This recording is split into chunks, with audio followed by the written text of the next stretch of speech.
This channel does not promote any violent, harmful, or illegal activities. All content provided by this channel is meant for an educational purpose only. TV9 বাংলায় বিস্ফোরক তিলোত্তমার বিশেষ বন্ধু ঘটনার ঘটনার দিন অর্থাৎ যেদিন ঘটনা ঘটেছিল তিনজন টালা থানায় এসে এফআইআর এর বয়ান দেখতে চায় এমনটাই জানালেন তিলোত্তমার বন্ধু। UEM Jaipur is a perfect target for prospective students aspiring for good jobs, good education with future-ready skills.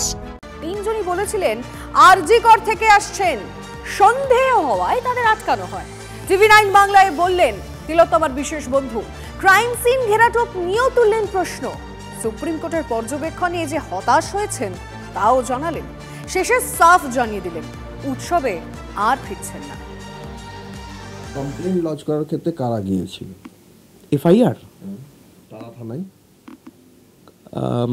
কাকু ওদের পরিবারের দু একজন এবং আমি এবং আমার বন্ধু বান্ধব সকলে তিনজন ছেলে এসেছিল যে যারা এসে বলে যে আমরা এফআইআর আমরা কলেজ থেকে আসছি আরজিগর থেকে এবং আমরা এফআইআরটা একবার দেখতে চাই।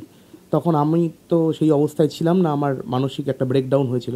আমার বন্ধু বান্ধবরা তাদেরকে আটকায় এবং বলে যে আপনারা এই মুহূর্তে এফআইআর দেখতে পারবেন না। এটাই। তাদের কোনো পরিচয় জানতে চাওয়া হয়েছিল? তাদেরকে জিজ্ঞাসা করলে তারা বলে যে আমরা আরজিকর থেকে আমরা এসেছি আপনাদের সাহায্য করতে, কিন্তু আমরা বলি যে আমাদের সাহায্যের কোনো দরকার নেই। তারা তখন ওই টালা থানাতেই বসেছিল, দীর্ঘ সময় বসেছিল। এটাও তো একটা অস্বাভাবিক ঘটনা যে একটা মেডিকেল কলেজে তিনজন ছাত্র এসে বলছে আপনাদের এফআইআরটা আমি দেখতে চাই।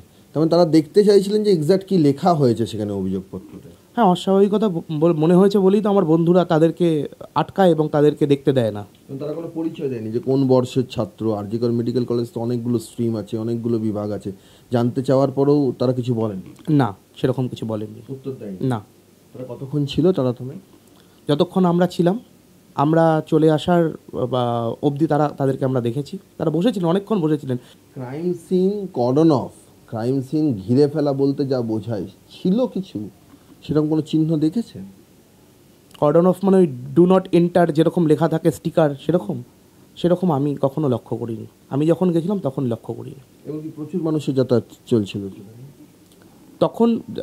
আমাদের সময় পুলিশ প্রফেশনালসরা ছিলেন এবং তারা আমাকে নিয়ে যায়। আমি 1 মিনিট মতন ছিলাম, তারপরেই আমি সঙ্গে সঙ্গে আবার আমাকে বাইরে নিয়ে আসে তারা। তদন্তকারী সংস্থা বলছেন যে আমাদের অসুবিধে হচ্ছে কারণ সেমিনার কক্ষ চত্বরটা টাইলস চেঞ্জ করে ফেলা হয়েছে। সন্দেহ তো অবশ্যই জাগবে, তবে এটা যেহেতু তদন্ত প্রক্রিয়ার মধ্যে পড়ে, সুতরাং অবশ্যই নিশ্চয়ই এ ব্যাপারে তদন্তকারী সংস্থা তাদের সংশ্লিষ্ট মতামত জানাবেন। সঞ্জয় করতে পারে, এটা কি তোমার বিশ্বাস হচ্ছে? আননোন, বাইরের লোক একেবারে কোনো হাসপাতালের মধ্যে ঢুকে এই ঘটনা ঘটাবে, এটা ভাবতে খুবই আশ্চর্য লাগছে। তোমার কি মনে হয় যে রিয়্যাক্ট করবেন বা কোনো কিছু ঘটনা জানতেন কোনো ঘটনার কথা? জেনারেলি যদি কিছু জানা থাকতো নিশ্চয়ই সেরকম পার্সোনালিটি ছিল না যে লুকিয়ে রাখবে বা বলবে না। কমন ফ্রেন্ডসদের গ্রুপে বা বাবা মায়ের কাছে বা আমার কাছে বা অন্যান্য বন্ধুবান্ধবদের কাছে বলাটাই খুব স্বাভাবিক, ওর যে পার্সোনালিটি। উৎসবে ফিরবেন? যে আগমনীর বার্তা কাঁদে লাশ কাটা ওই গহরে, তিলোত্তমার বিচার চেয়ে তিলোত্তমার শহরে। তোমার চোখে রক্ত ছিল, স্বপ্ন কিছু বাকি, অন্ধ দেবী জানিও বিচার, চোখের কাপড় লাগবে নাকি।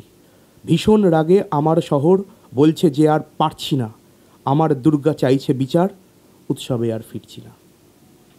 আমার দুর্গা চাইছে বিচার, উৎসবে আর ফিরছি না।